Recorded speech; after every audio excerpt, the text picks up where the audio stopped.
German lawmakers approving the expansion of the European Rescue Fund gives the fund the power to buy bonds in the secondary market, offer credit lines, and enable bank recapitalizations. Meanwhile, Bloomberg investors surveyed while predicting Europe's debt crisis will lead to a global economic slump.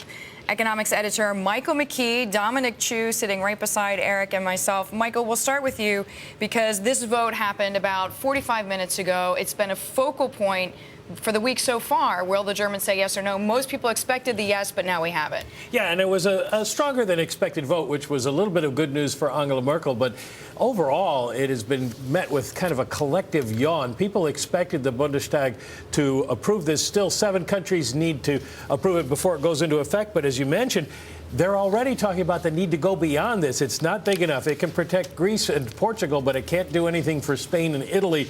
And there's a lot of worry that that's going to happen. How excited are people? Well, look at the DAX. The peak there was when the vote started. Since then, it's been downhill. You would have thought it would go the other way. Get a bit of a bump for the euro, but it's not. Yeah, it's not going to. It's not really helping out all that much.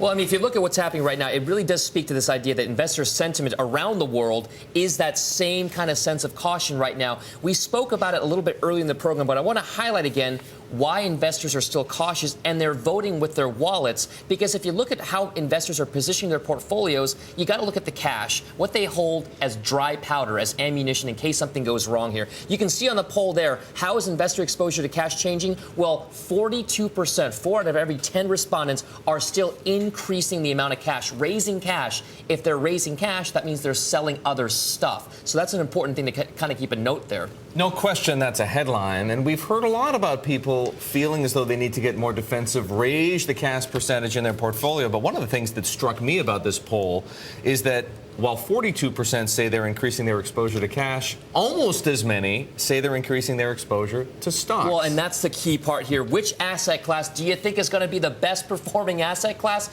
Here's where the real kind of cross currents are playing out. You can see right there, if you find investors are saying that 36% of them think that stocks are going to be the best performing asset class, where is the disconnect? You see people selling stocks in places like France and Germany. So, Mike, it really does speak to this real divergence here. You've got a couple of things happening here that really underscore that. LCH ClearNet, European Clearinghouse, has a couple of trigger points out there for when they raise margin requirements. We saw what happened when margin requirements went up at the CME to gold. Assets go down in value. Everybody sold off. Well, they say if you get above 450 basis point spread to German bonds in your country or a 500 basis point spread on credit default swaps, they're going to raise margin requirements. So look at how close Spain and Italy are to that.